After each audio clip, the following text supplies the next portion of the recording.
Кыргызстане по статистике на 2020 год зарегистрировано более 26 тысяч неправительственных организаций. В среднем более 60 тысяч человек задействованы в общественных организациях.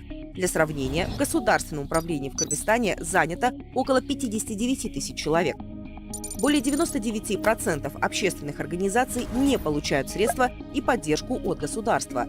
Зато сотни миллионов сомов общественные организации привлекают в страну в виде грантов, заполняя пробелы, с которыми государство не справляется. К примеру, проводят независимые исследования, результаты которых полезны для госструктур в качестве источника альтернативной информации. Сотрудничая с международными организациями в различных международных форумах, имеют реальную возможность лоббировать общественные интересы и интересы страны и регионов. Сотрудничая с многосторонними группами, привлекают к проблемам местное и международное сообщество, активизируют чиновников на сотрудничество, проводят совместные мероприятия по социальным и другим проблемам, участвуют в общественных советах, консультативных органах.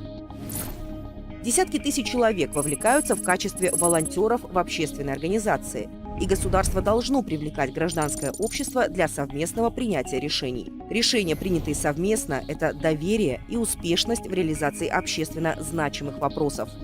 Партнерство с гражданским обществом – залог устойчивого развития страны.